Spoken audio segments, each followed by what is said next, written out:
immunisation to fear. Fear is the mind killer after all. The breath of life. It is an important part of being alive, after all. The number 7. More like 13, it's been a long wait, this one has. Other connections to the album via titles. Did you not bother writing anything else down? I'm running out of time, mate. Got things to do, I'm a busy man, I'm making moves, I'm making things happen. I was trying to be all spiritual and shit. Finally, Tool are back with Fear Inoculum. Let the meditation begin.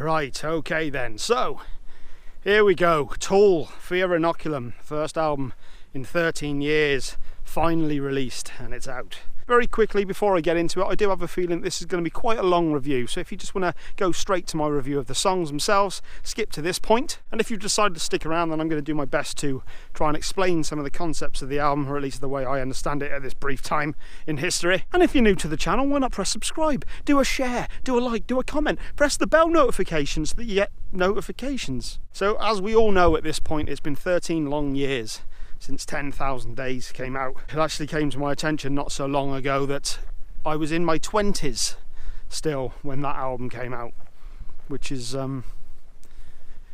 that's quite a sobering thought. Now, regarding the concept behind the album, as usual the band have remained somewhat quiet and there haven't been too many interviews or explanations given, but in a recent interview with Metal Hammer magazine, bassist Justin Chancellor had this to say. What, that you're a twat? It means immunising yourself against the things that make you afraid. As you grow older, you want to learn, you want to change, you want to evolve, and you don't want to live in fear. The fear of dying, the fear of everything. Fear is the mind killer, you know. Fear is the mind killer, of course, being a reference to a line in Dune by Frank Herbert. Trippy old film, wasn't it, Dune? Lynch and that. Messed me head up when I was a kid. Something else I've seen in reviews and a couple of the interviews, though not necessarily a concept per se, is the number 7. Some of the time signatures are in 7/4 or 7/3 time, and also the band have been playing live with a 7-sided star, or heptagram, as a backdrop at recent gigs. Drummer Danny Carey had this to say for himself. Anybody could draw a 6-sided star, but to draw a 7-sided star, you have to come from a different place. Don't know what that means. God knows. And I found this bit on the band's Reddit page. In numerology, it represents the mystical experience, thought, consciousness, wholeness, stability, tenacity, and God. It is the colours in the spectrum, the days of the week, the days of creation. The different notes in the diatonic scale, the chakras, pillar of wisdom, liberal arts, planets of classical astrology, etc, etc, etc. There was only one etc here, but I thought, I'd just enhance it. And apparently there's 3 bits point to heaven and 4 bits down to earth. It's all very intellectual and that. One last thing before we do this. There are 2 versions of the album. There's the physical release and there's the digital release. The reason I'm mentioning this is because I'm actually reviewing the physical release, the CD that being. The physical release doesn't have 3 segue pieces. I think it's about 5 or 6 minutes worth of music all in all. I'm guessing the reason that they left these off was purely because of the amount of music that you can get on a CD at one time. This is over 80 minutes of music still, but the digital version does have those. So there's 7 songs, 80 minutes of music to get through, and I've got 0 fudge to spare. Let's review. First up we have Fear Inoculum, the first single to be released, the first and only single to be released from the album. Now I have done a review for this song already, so I'm not going to bother repeating myself. You can go and check that video out if you wish. But I will say that on repeated listens, this song's grown on me more and more every time I've listened to it. I know there are a lot of people who've had issues with this song, and in fact there's a lot of people who've got issue with the album by the sounds of it. I for one though enjoyed this song and thought that it sat very well within the context of the album. It's certainly not as punchy or immediate as some of their other album openers, but yeah, good song. Next up we have Numa. Now this word has multiple meanings, most notably breath, which is clearly referenced in the lyrics of the song, in ancient Greek, though it's also related to spirit or soul in a religious context. We get a slow, clean guitar intro before around the 1 minute mark. An off-kilter drum pattern kicks in. A 4 Maynard joins in. We are spirit bound to this flesh. We go round 1 foot nailed down, but bound to reach out and beyond this flesh. Become Numa. I hope you brush your teeth. A tasty, dirty riff kicks in at around the 3:20 mark. With some Neil Peart style drum fills from Danny Carey. before returning to the off-kilter clean guitar lines of A4, but this time with some overdubbed heavy guitar lines and a more prominent bass line. Things change up again at the 6:15 mark. Laid-back, meditative instrumental passages, with keyboards, acoustic percussion and enveloping bass lines. Adam Jones slowly builds the intensity and things really kick off at around 9:20, with a riff that is as metal as a metal riff. Nice description. I think that this song is actually a good indicator of the album as a whole, and first listen it doesn't necessarily feel like there's a whole lot going on, but on subsequent listens you'll notice more and more. There's so much layering going on, so many little hidden textures, and just the subtlety of it is just pretty breathtaking. There's a riff right at the very end as well. It feels like a little bit of a callback to Vicarious from the 10,000 Days album, so just thought I'd mention that. On the digital release there'd be a segue piece here, contre, Peur, is it? Litanie, contre, Peur. Fuck. But for this review we're going to go straight to Invincible. Of course this song and Descending have been available for quite a while now because the band have played them live a few times. I did hear them briefly when they first come out, but to be honest I just wanted to wait till the studio versions come out. Another lengthy clean guitar intro before an Out of Time, meaning odd time signature, you know, polyrhythms and that. Glockenspiel joins it. Maynard joins the fray. Long in tooth and soul, longing for another win. Lurch into the fray, weapon out and belly in. A song that when looked at literally is about an older, though more experienced, warrior returning to the battlefield. Though maybe a more metaphorical way of looking at it would be the band looking at themselves perhaps and remaining relevant. Did I get them two wrong? Was one literal and one metaphorical? Did I do them the wrong way round? I'm not doing it again. Warrior, struggling to remain relevant. Well done, those were indeed words in this song.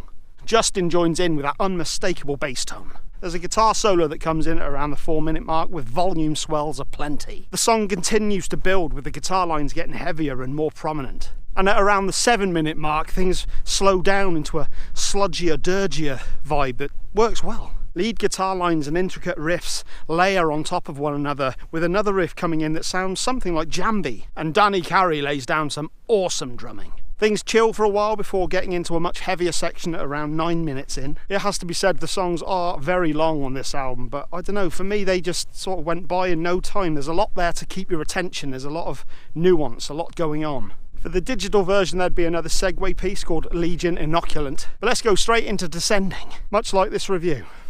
The song starts with the sound of crashing waves, and it's bassist Justin Chancellor who takes the lead on this song. The guitar lines remind me a little of Push It. The song remains in a restrained, meditative state for much of the song, and lyrically, I'm speaking lyrically now, seems to be a warning to wake up to our current situation, whether it be environmental, physical, spiritual or financial or something going on. There's some shit going on in the world, I'll tell you. As a species, we gotta wake up, guys.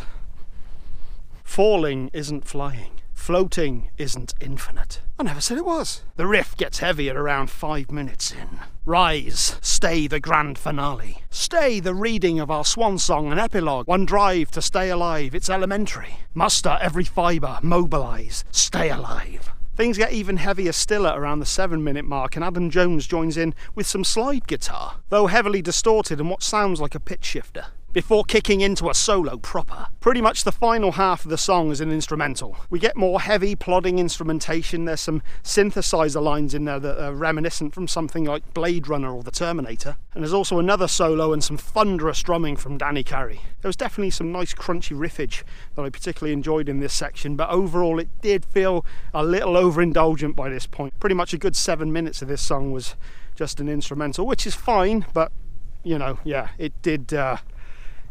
it went on a bit. Next up we have Culling Voices. This one started out with ambient keyboard swells that brought to mind something like Brian Eno before a clean picked guitar joined in. Could you tell I was trying desperately to remember those words?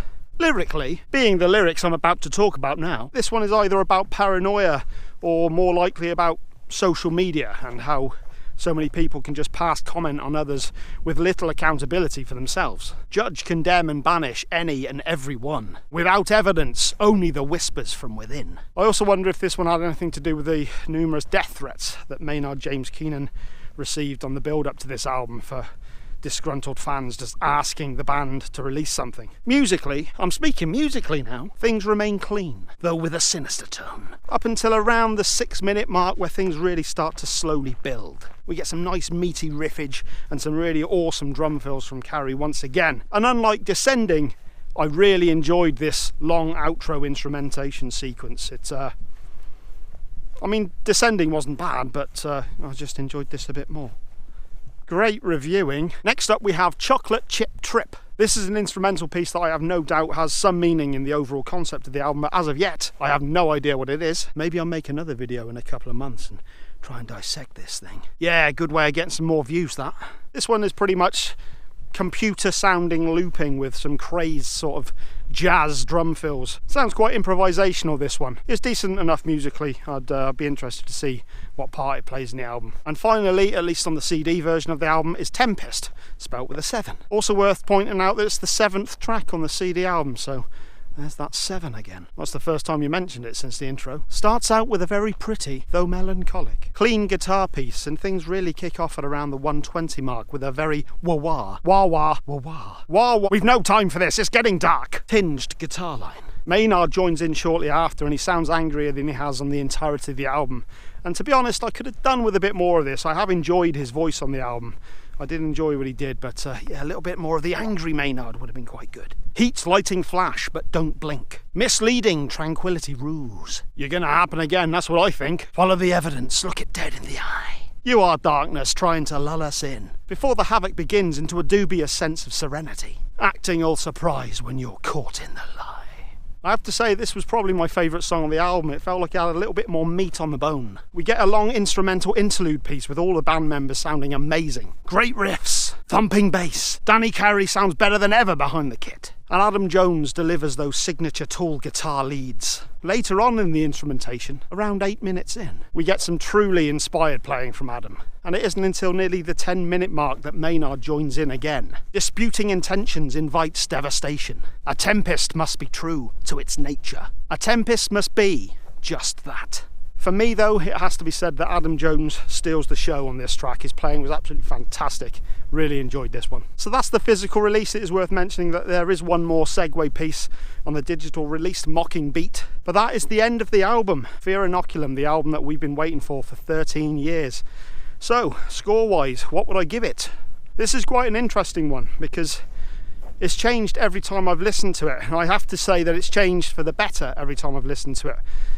The first time I listened to it, I'd have probably given it a 5 out of 10. I didn't really dig it that much. There's a lot of space going on in here. There's not a lot to dig your teeth into, to really get your teeth into. But each subsequent listen, I uncovered more and more, and I enjoyed more and more. As it stands at the moment, I'd give it an 8 out of 10. I know a lot of people have been reacting badly to the album, a lot of old school fans, whereas a lot of other people have been reacting very well to the album. I can kind of see both sides. It certainly lacks a lot of the aggression of previous albums, but I think that's fine.